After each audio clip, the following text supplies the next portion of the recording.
Bismillahirrahmanirrahim. Assalamualaikum warahmatullahi wabarakatuh. Alhamdulillah, alhamdulillahilladzi wa kafa, wassalatu wassalamu ala nabiyil mustafa wa ala alihi wa ashabihi wa ahlut tuqa wal wafa. Allahumma salli wa sallim wa sarrif wa addim wa karrim wa zid wa tammim ala Muhammad sallallahu alaihi wasallam alladhi balligha risalah wa adda al-amanah wa nasaha al-ummah wa jahada fi sabilillahi haqqa jihadih hatta atahu al-yaqin. Qala Allah ta'ala fi kitabihil karim, a'udzu billahi minasy syaithanir rajim. Bismillahirrahmanirrahim. Ya ayyuhalladzina amanu taqullaha haqqa tuqatih wa la tamutunna illa wa antum muslimun. Wa qala Allah, ya ayyuhalladzina amanu taqullaha wa qulu qawlan sadida yuslih lakum a'malakum wa yaghfir lakum dhunubakum wa may yuti'illaha wa rasulahu faqad faza fawzan 'azima. Wa qala Allah, wal takum minkum ummatun yad'una ilal khair wa ya'muruna bil ma'ruf wa yanhauna 'anil munkar wa ulaika humul muflihun. Wa qala Nabi sallallahu alaihi wasallam, ittaqillaha haitsuma kunta wa atbi'is sayyi'ah hasanatan tamhuha wa khaliqin nasa bi khuluqin hasanin. Wa qala Nabi sallallahu alaihi wasallam, jaddidu imanakum. Kaifa nujaddidu imanana ya Rasulullah? Aksiru min qawli la ilaha illallah. Shadaqallahul azim wa shadaqa rasulul karim. Jemaah kaum muslimin Masjid At-Tauhid ya. Masjid At-Tauhid yang dimuliakan Allah Subhanahu wa taala, terkhusus pengurus cabang Muhammadiyah Kecamatan Tanjung Seneng dan seluruh jemaahnya, mudah-mudahan dirahmati Allah Subhanahu wa taala. Alhamdulillah, bersyukur kita di kesempatan pada pagi menjelang siang hari ini Allah Subhanahu wa taala masih memberikan kita nikmat yang teramat banyak. Saking banyaknya kita nggak akan mungkin menghitungnya. Kalau mau saya tanya Bapak, sudah berapa kali kita mengedipkan mata kira-kira dari pagi sampai sekarang ini? Sudah nggak akan pernah terhitung Pak. Dan nggak akan kita bisa hitung itu gimana caranya hitung. Ada orang punya mata tapi nggak bisa melihat. Ada orang punya telinga, sepertinya punya telinga tapi tidak mendengar. Ada orang punya kaki, sepertinya punya kaki tapi tidak pernah berjalan menuju jalannya Allah. Dan nikmat-nikmat ini jemaah sekalian, bapak-bapak sekalian, tadi Ustadz Muaz menyampaikan ayat surah Ar-Rahman. Masya Allah, ini Allah Subhanahu wa ta'ala, kalau kita hayati bapak-bapak sekalian, Allah mengulang ayat-ayat fabi ayyi ala'i rabbikuma tukadziban ini sampai 33 kali. Ada dua kemungkinan. Pertama, kenapa Allah ini mengulang-ulang kalimat itu berkali-kali? Karena akan ada sesuatu yang sangat besar di sana. Ada perkara yang teramat besar untuk diteliti, untuk diperhatikan, terutama kita sebagai Perserikatan Muhammadiyah ini. Saya bilang tadi, begitu banyak nikmat-nikmat Allah Subhanahu wa taala berikan kepada kita, saking banyaknya ini kadang-kadang kita menganggapnya biasa-biasa saja. Sudah biasa. Padahal jemaah sekalian, kalau kita melihat sebentar saja bagaimana nikmatnya sehat ini, coba sekali-kali sering-sering kita datang ke rumah sakit. Alangkah banyaknya orang-orang, saudara-saudara kita itu kepengen sehat seperti kita ini. Pengen sehat. Namun sayang seribu sayang, Allah masih memberikan ujian, nikmat berupa sakit itu tadi kepada mereka, dan tidak seperti kita hari ini. Satu itu, kita disuruh untuk memperhatikan perkara yang besar. Yang kedua, fabi ayyi ala'i rabbikuma tukadziban, nikmat mana lagikah yang kamu dustakan, yang kamu tidak syukuri. Seakan-akan memberikan pesan kepada kita bahwa manusia ini sering lupa. Manusia ini habitatnya itu sukanya lupa. Kita ini Pak, jemaah Masjid At-Tauhid ini sering lupa kalau sebenarnya nikmat-nikmat ini ternyata pemberian Allah, bukan tumbuh sendiri. Maka kalimat yang terbaik untuk merespon itu semua adalah mengucapkan alhamdulillahi rabbil alamin. Bahkan kita bangun tidur itu kan kita dianjurkan untuk berdoa alhamdulillahilladzi ahyana ba'dama amatana wa ilaihin nusur. Jemaah sekalian, perlu saya sampaikan, hadis ini ternyata mohon maaf, perawi hadis ini bukan orang beriman sebelumnya, bukan orang yang ahli ibadah, bukan. Mohon maaf, perawi hadis yang meriwayatkan hadis ini itu dulunya itu Pak tukang begal. Tukang begal, bahkan kampungnya itu satu kampung Pak, bukan satu RT, satu kampung. Itu kampung semua itu, satu kampungnya itu adalah kampung begal. Kampung begal. Namanya Abu Dzar Al-Ghifari. Yang meriwayatkan hadis ini adalah Abu Dzar. Abu Dzar sebelum masuk Islam Pak, sebelum masuk Islam, beliau ini adalah orang yang paling jahat. Dunianya itu gelap. Dunianya gelap. Kemudian bertemu dengan Nabi Muhammad, ternyata tumbuh cintanya yang berlebih-lebih kepada Nabi Muhammad dan kepada Allah Subhanahu wa taala. Akhirnya satu hari Nabi Muhammad sampaikan kepada Abu Dzar sampaikan kepada Nabi Muhammad, "Ya Muhammad, saya mendengar bahwasannya beberapa hari lagi kita mau perang. Saya ikut denganmu dan dengan pasukanmu." Kemudian Nabi Muhammad, "Wahai Abu Dzar, enggak usah. Kamu enggak usah ikut perang. Kamu pulang saja. Kamu pulang ke kampung kamu. Dakwahi kampung kamu itu, mudah-mudahan kampung kamu itu berubah menjadi kampung yang diberkahi." Kampung itu namanya Ghifar. Jadi ini namanya RT apa nih Pak ya, kampungnya nih? Waikandis. Kalau seandainya Pak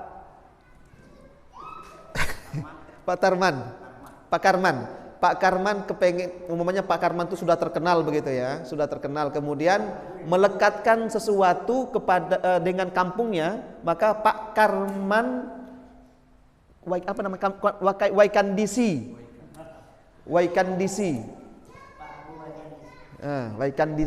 Jadi ya di belakang itu menunjukkan melekat kepada tempat yang kita ikuti.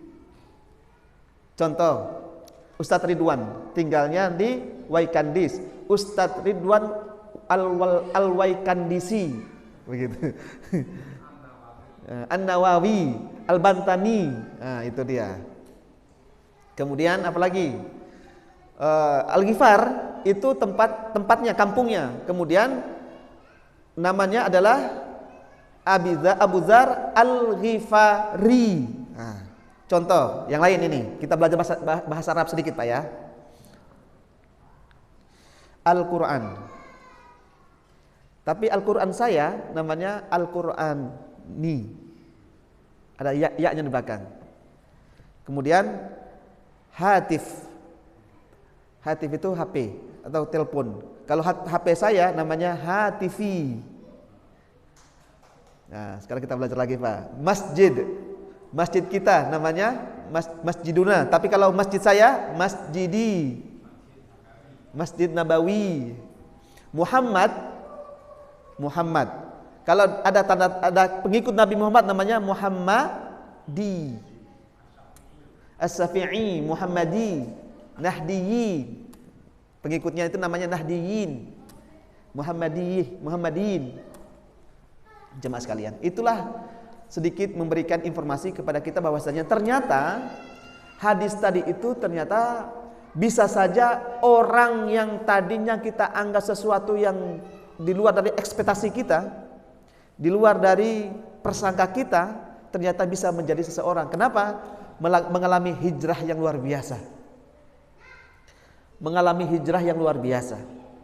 Seorang Abu Dzar Al-Ghifari ternyata mampu menjadi perawi hadis, meriwayatkan hadis dari Nabi Muhammad SAW, yang hadisnya itu kita gunakan setiap hari setelah bangun tidur.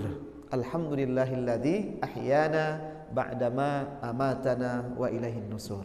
Masya Allah. Bapak sekalian yang dimuliakan Allah Subhanahu wa taala, siang hari ini saya bukan untuk menggurui, mohon maaf, namun bersama-sama untuk belajar tentang sesungguhnya hakikat hijrah ini bagaimana. Karena kita ini Allah Subhanahu wa taala takdirkan adalah kuntum khaira ummah. Kuntum khaira ummah. Kita ini adalah manusia yang terbaik, Pak. Enggak main-main. Kita ini manusia yang terbaik, manusia yang the best, manusia yang paling istimewa. Bahkan Allah Subhanahu wa taala sampaikan dalam Al-Qur'an surat At-Tin, laqad khalaqnal insana fi ahsani taqwim. Dan telah kami ciptakan manusia dalam bentuknya itu ya, casingnya itu, bahkan isi casingnya saja itu terbaik, Pak. Manusia itu paling sempurna, paling baik bentuknya, paling baik isinya. Namun manusia di alam semesta ini yang paling terbaik adalah Nabiuna Muhammad sallallahu alaihi wasallam. Maka jangan sampai sekali-kali Bapak sekalian, jangan sekali-kali dalam diri kita ini, siapapun kita, jangan sampai menjadi pembenci sunnah Nabi Muhammad sallallahu alaihi wasallam. Jangan sampai sekali-kali ada kebencian kita kepada apa yang disukai oleh Nabi Muhammad. Kadang-kadang mohon maaf, kita nggak tahu ilmunya, tapi kita suka membenci, mencelah. Padahal itu adalah kesukaan Nabi Muhammad. Contoh, bahkan hadis tadi saya sampaikan, man ahya sunnati, barang siapa menghidupkan sunnah. Jadi sunnah Nabi Muhammad itu ribuan, Pak, bahkan jutaan sunnah Nabi Muhammad itu. Mohon maaf, sholat berjamaah. Sholat itu perintah Allah, tapi berjamaahnya itu adalah sunnah Nabi Muhammad. Aqimis sholah, dirikanlah sholat, itu perintah Allah. Bahkan dalam surah An-Nisa itu kita sering membaca, innas sholata kanat alal mu'minina kitaban mauquta. Sholat itu telah ditetapkan waktu-waktunya. Artinya ada kewajiban kita untuk melaksanakan sholat, itu wajib, perintah Allah. Tapi bersama-samanya itu adalah sunnah Nabi Muhammad. Kemudian sunnah yang lain, ada orang menggunakan makan tangan kanan, itu sunnah. Kemudian menggunakan jenggot, jadi bapak-bapak ini ya, yang nggak berjenggot, nggak usah apa ya, nggak usah, nggak usah usil. Mungkin saja yang dia juga kepengen punya, tetapi susah numbuhnya. Dan orang yang berjenggot juga nggak usah menyalah-nyalakan yang nggak berjenggot. Begitu. Jadi sunnah itu masya Allah kesukaan, Pak, kesukaan Nabi Muhammad. Bahkan sunnah Nabi Muhammad, afsus salama bainakum, sebarkanlah salam di antara kalian. Ketemu teman kita, ketemu orang, salam, assalamualaikum. Itu sunnah. Begitu banyak sunnah, Pak. Bahkan mohon maaf, dari bangun tidur sampai kita tidur lagi semuanya sunnah. Sampai kita masuk kamar mandi, Pak. Bahkan sampai mohon maaf, sampai kita berhubungan. Mohon maaf ini saya sampaikan. Itu pun semuanya sunnah Nabi Muhammad SAW yang tidak diajarkan di dalam Al-Quran. Maka jemaah sekalian, kalau seandainya kita belum mampu melaksanakan sunnah, jangan sekali-kali ada kebencian. Jangan sekali-kali ada kebencian kepada orang yang sudah menjalankan sunnah. Baik. Nabi Muhammad sampaikan tadi, man ahya sunnati, barang siapa menghidupkan sunnahku faqad ahabbani. Maka dia tadi itu orang yang melakukan sunnah itu telah mencintaiku. Kemudian kata Nabi Muhammad, man ahabbani, barang siapa telah mencintaiku, kana ma'i fil jannah. Maka orang tersebut nanti bersamaku di surga. Masya Allah. Semua orang kita mendambakan surga di antara kita ini. Baik, jemaah sekalian yang dimuliakan Allah Subhanahu wa taala. Di dalam Al-Quran Allah Subhanahu wa ta'ala sampaikan, innamal mu'minuna alladhi, sesungguhnya orang-orang yang beriman adalah alladzina hajaru wa jahadu fi sabilillah ulaika yarjunallaha wa rahmatallah ulaika humul hajaru wa jahadu fi sabilillah ulaika humul muflihun. Jadi jemaah sekalian yang dimuliakan Allah Subhanahu wa taala, saya ulangi. A'udzu billahi minasyaitonir rajim. Bismillahirrahmanirrahim.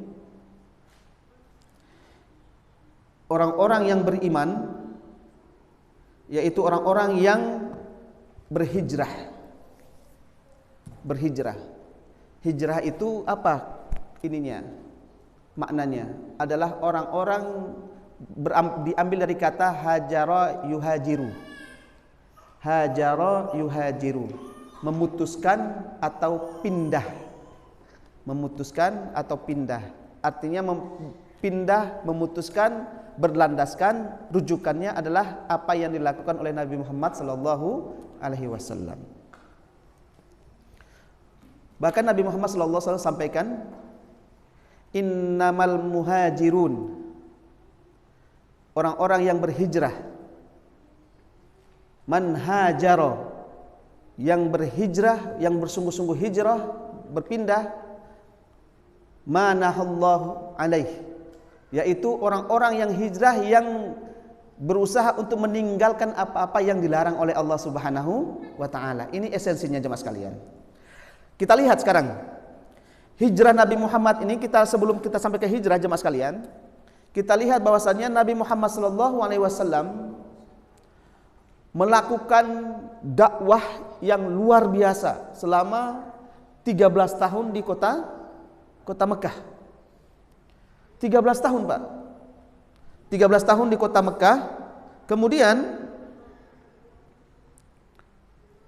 Nabi Muhammad SAW tiap hari melakukan dakwah itu.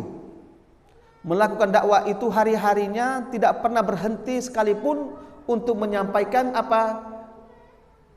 Amanu, beriman kepada Allah. Jadi ayat tadi itu esensinya itu ada 3 Bapak sekalian. Tentang keimanan, tentang jihad, tentang ampunan.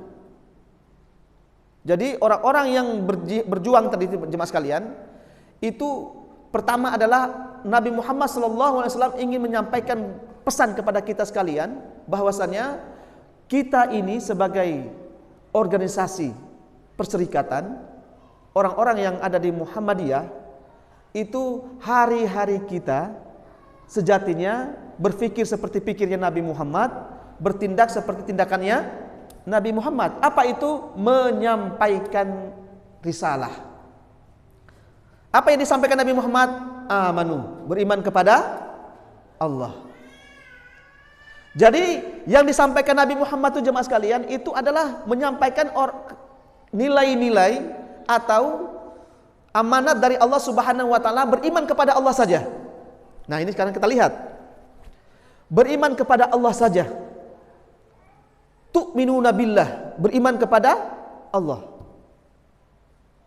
Kalau kita bicara tentang keimanan jemaah sekalian, tidak boleh ada kalimat atau terbesit dalam hati kita meminta bukan kepada Allah. Harus kepada Allah, beriman kepada Allah. Jadi iman ini jemaah sekalian, mohon maaf nih, saya menganalogikan mudah sekali nih. Jadi Nabi Allah Subhanahu wa taala ini ada segitiga Bapak sekalian ya. Ini segitiga nih. Segitiga cinta begitu. Segitiga cinta. Di sini ada Allah, di sini ada Muhammad, di sini ada jemaah Masjid At-Tauhid. Ini bisa dibayangkan gitu ya. Bisa dibayangkan. Di sini ada Allah di atas, kemudian Nabi Muhammad, kemudian ada kita. Allah Subhanahu wa taala itu memberikan semuanya untuk kita, untuk Nabi Muhammad. Bahkan Allah dengan Nabi Muhammad, Muhammad dengan Allah itu cintanya sudah tidak pernah terbantahkan. Ibaratnya kalau bahasa surifnya itu I love you full. Oh gitu. I love you full. Cintanya itu penuh. Nabi Muhammad Bapak sekalian, ini bicara tentang keimanan. Beriman kepada Allah, Nabi Muhammad kepada Allah, Masya Allah Pak. Sampai bengkak-bengkak kakinya. Nabi Muhammad, ibadahnya kepada Allah.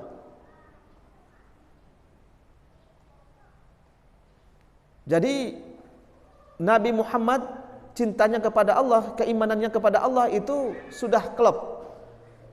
Kemudian Allah Subhanahu wa taala kepada Nabi Muhammad, coba.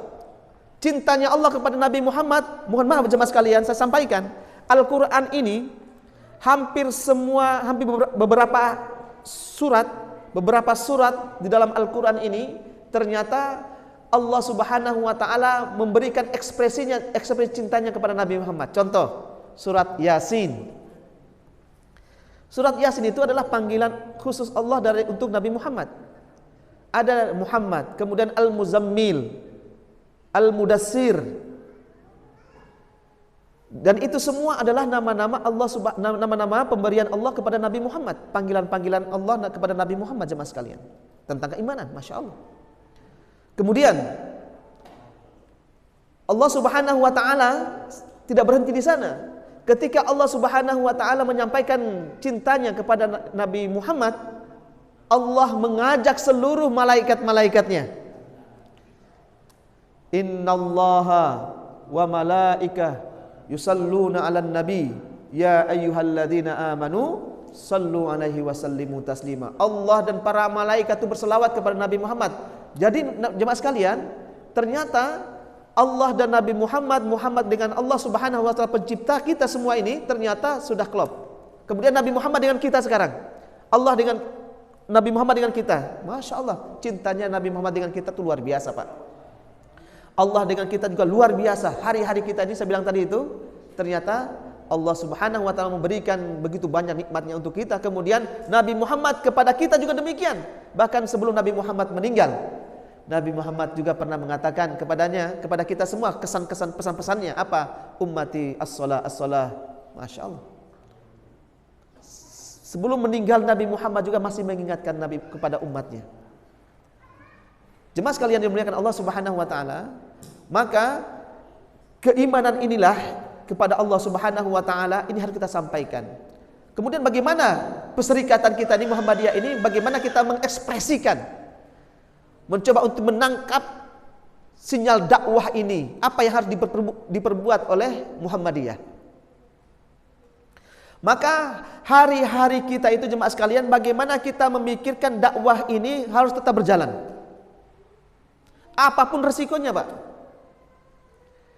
Disukai orang, tidak disukai orang, tetap berjalan dakwah ini, nggak pernah berhenti. Kuntum khairu ummah soalnya Pak. Kita ini adalah umat yang terbaik. Umat yang terbaik. Yang dilahirkan di muka bumi ini untuk apa? Untuk mengembang dakwah risalah. Karena semua nabi Nabi Muhammad sudah meninggal. Semua nabi sudah meninggal. Tapi risalah dakwah ini tetap berkelanjutan dan diteruskan oleh siapa? Oleh penerus-penerus atau oleh dai-dai, oleh pedagang-pedagang. Oleh siapa? Guru-guru. Oleh siapa? Oleh insinyur. Oleh siapa lagi? Oleh dosen-dosen, guru-guru. Semua profesi yang ada dalam diri kita ini, apapun profesi kita, tetap kita berdakwah. Apapun profesi kita, Pak. Karena dakwah ini adalah mengajak. Dakwah ini adalah mengajak orang sebanyak-banyaknya untuk apa? Mengenal Allah. Mengenal Allah. Maka Kiai Haji Ahmad Dahlan hafizahullah itu hari-harinya Pak dakwah di Yogyakarta, itu hari-harinya itu dia berdakwah. Dia dakwah. Bahkan Kiai Haji Hashim Asy'ari itu pun berdakwahnya luar biasa. Dakwah. Jadi tidak pernah terbesit dalam diri mereka itu berhenti dakwah. Dakwah terus setiap harinya mengajak orang untuk mengenal Allah Subhanahu wa taala. Maka di dalam perserikatan kita ini di Muhammadiyah jemaah sekalian, apapun profesi kita Pak, kita sampaikan. Kenapa? Karena hari-hari kita ini Pak, di beberapa bulan yang lalu, kalau seandainya kita nggak berdakwah kepada manusia, maka dakwahnya ini akan berhenti, kemudian orang akan kembali kepada habitat dia aslinya, yaitu menyembah bukan kepada Allah. Bapak-bapak sekalian, kita bisa melihat waktu balap motor ya. Waktu balap motor di mana itu? Mandalika ya, di Mandalika. Ini bapak-bapak, nah itu dia. Bapak-bapak nonton ya. Nonton itu. Di sana ada kejadian yang aneh di tahun 2022, Pak. Tahun 2022. Kemudian di zaman Nabi Muhammad sudah ada dan ternyata tradisi itu masih berkelanjutan sampai dengan hari ini. Harus ada orang yang menyampaikan dakwah, Pak. Itu syirik apa bukan, Pak? Kira-kira saya mau tanya. Syirik, Pak. Syirik, Pak, itu. Belum lagi ada seorang anak muda ketika di Gunung Semeru, Gunung Bromo. Semeru apa Bromo itu? Ada makanan di sana. Iya, sesajen itu. Bahkan mohon maaf Pak, ini mungkin bapak-bapak nanti ini di media sosial ya, di media sosial. Saya lihat itu ada anak muda. Dia itu mencari makanan gratis. Kontennya itu dia mencari makanan gratis. Apa yang dia cari Pak sekalian? Di tempat dia itu, mohon maaf, di daerah Bali, itu hampir setiap hari ada makanan gratis. Dan mereka lakukan apa? Ada ritual untuk apa? Untuk memberikan makanan begitu di bawah pohon. Dan pemuda muslim ini konten YouTube-nya itu adalah dia datang ke pohon-pohon itu untuk menyampaikan kepada viewernya bahwasanya ini ada makanan gratis. Dan dia menggunakan Bismillahirrahmanirrahim. Dan dia mengatakan nggak ada apa-apanya. Ini gratis ini. Kemudian dia mengatakan ini adalah sehat, bagus. Dan di situ ada nasinya, ada tempenya, ada telurnya, ada ayamnya, ada buah-buahannya. Masya Allah. Jadi jemaah sekalian, hari ini tuh masih ada orang yang belum mengenal Allah. Hari ini ada orang yang masih ritual ibadahnya itu seperti itu. Maka tugas apa nih? Tugas kita semua. Tugas kita semua sebagai kuntum khaira ummah tadi. Sebagai manusia yang terbaik atau apa? Menghijrahkan orang. Menghijrahkan orang atau memigrasikan orang dari tempat yang kurang baik atau dari ibadah yang kurang pas kepada ibadah yang lebih dipantaskan. Ini tugas kita, Pak. Ini berat memang. Nabi Muhammad berdakwahnya itu Bapak sekalian, itu ada yang sir, ada yang sembunyi-sembunyi, sampai dengan terang-terangan. Tapi itu zaman dahulu. Bahkan hijrah sekarang itu tidak butuh lagi namanya hijrah fisik kita hari ini. Tapi yang terpenting adalah hijrahnya kita ini adalah hijrah memindahkan pikiran orang dari yang buruk menjadi lebih baik. Ini tugas berat kita, Pak. Hijrah keimanan. Keimanan hanya bukan kepada Allah, hanya kepada Allah.